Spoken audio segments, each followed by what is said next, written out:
Greetings, fellow Salt and Sassers, and welcome to another video on solo RPGs. Today I want to talk to you about Terminus, a ritual RPG for 1 or 2 player written by John Boyle. Terminus is one of those Kickstarter that I backed as part of Zine Quest 2023.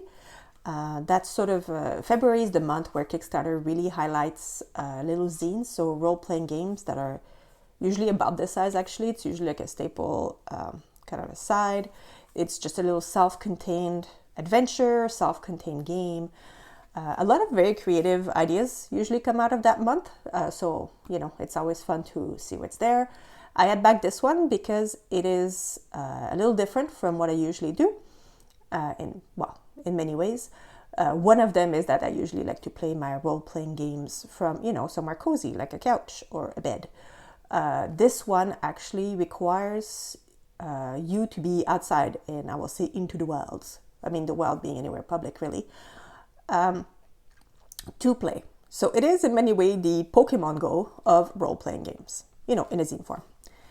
So I will show you how it works, and then you can decide for yourself if it is something you would be interested in.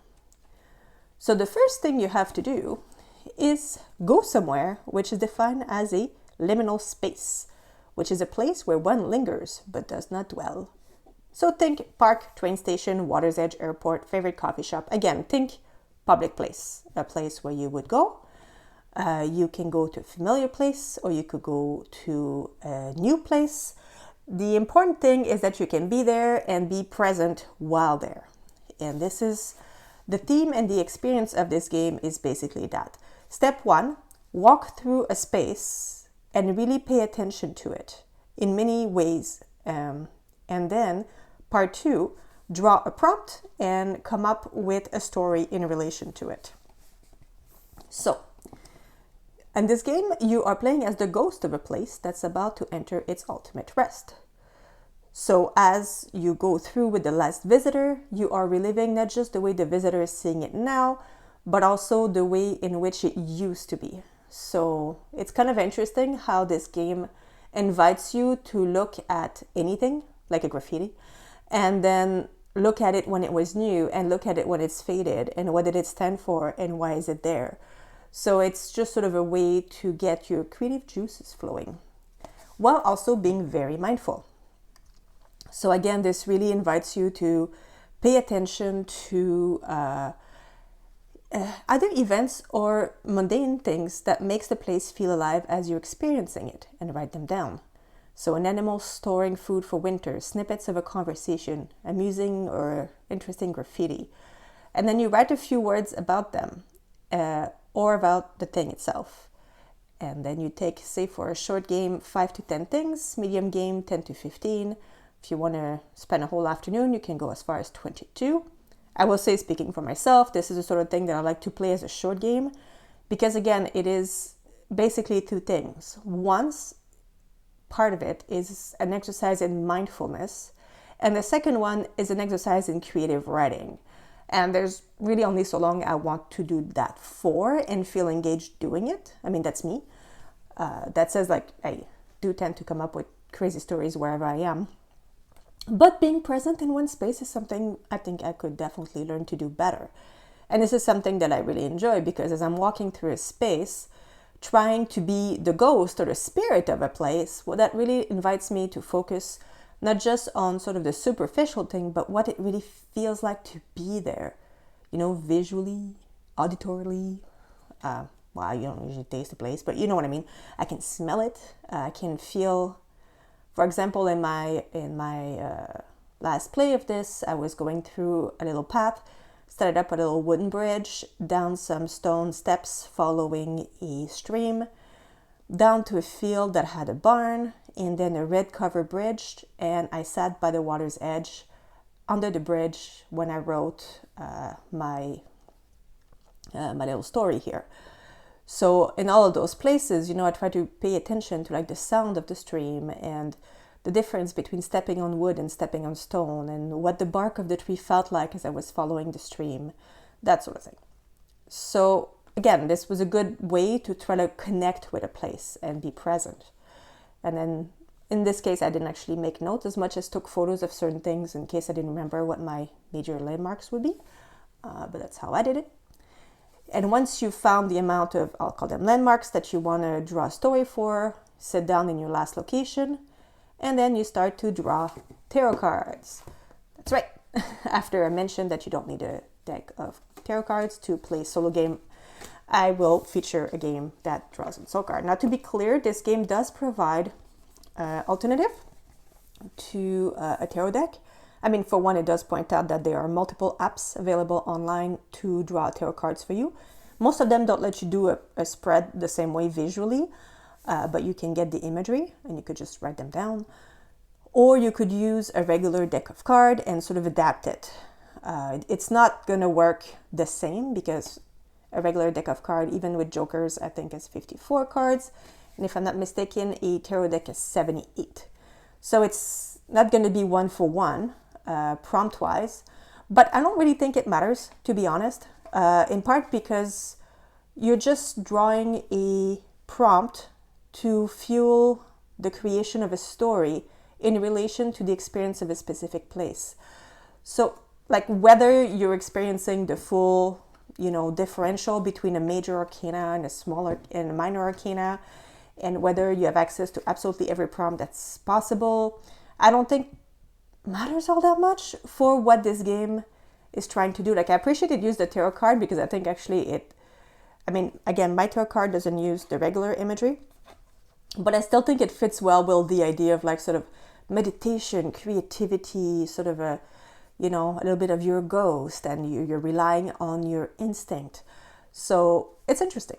Anyway, so say that we go back to my example, and I was walking down the stone steps of the stream, and then I draw my first prompt, which is 7 of Wands. 7 of Wands, see they have tables for each of the cards here, so Suit of Wands.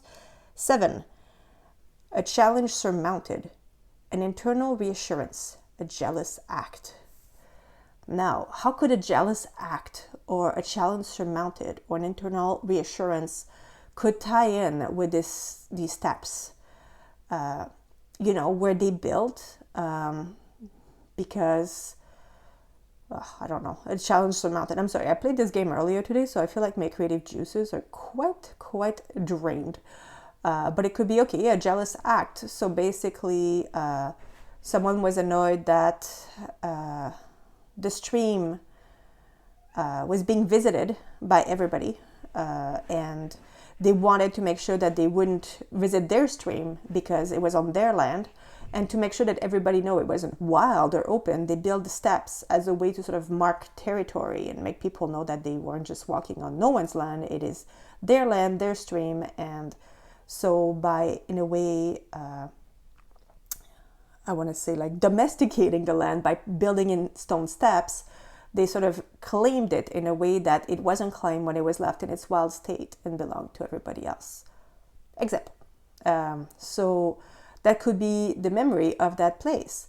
And it could be that, that's how it was built. But then, because my ghost lived there, I could take a moment and look at it now, and think, okay, well, now the steps are worn. So it wasn't just one person that ended up walking it, because this path eventually became public and brought so much more access to the stream than when it was just a rugged slope. So that which started with an act of jealousy actually ended up leading to the place being shared by more people. And that's basically the game. So I would then move on to my next thing, draw my next prompt, the moon, and I would try to tie this in with the other cue to again try to capture the ghost of the place and what the story of the place is, and tie it into the next landmark, and on you go. So this game is, is a sort of thing that people will be like, is it even a game? Like, what's the win? What's the lose scenario? There isn't really one. This is more of a, again, I've said it, a meditation followed by creative writing. It is, however, a really good way to exercise those creative muscles that are used in a number of games, or even if you like to GM also, often there's a lot of like thinking on the fly thing. So it's a good way to start making association or just looking at something and getting your imagination used to just running off very little and just firing on weird direction. Also, the places you're imagining, once they're imagined, they're used to use in different contexts, and that's kind of cool too. These booklets also spend a fair bit of time talking about tarot decks on its own. So if you're ever curious actually about, owning a tarot deck and how to read it and what it's about, there's a bit on that too. There is a fair bit of this book that's also about, what benefit the game can have for your writing. It is very well detailed, and it's an interesting take on it. I mean, at first I was almost put off by this section because I'm like, well, if you have to tell me why your game matters, then it's self-explanatory. It's kind of like if someone says, like, I'm cool. You can't say you're cool, because if you say it, then you're not. But actually, so that was my first thought when I read this. I'm like, but why is this here? But actually, it's, for having done it, it is actually an analysis of what creative writing can do to improve writing in general, to improve imagination and sort of association, which again is very important in role-playing games. Again, I'd say perhaps a little more so for a GM, but more so also for a solitaire player who often has to be both GM and player. So a cool little game, very unusual, very fun, sure got me out there, got me seeing things. The trail I took is one that I've walked a lot, so I knew what I was gonna see there. But to just pause and try to really sort of experience it fully was different, so it was neat.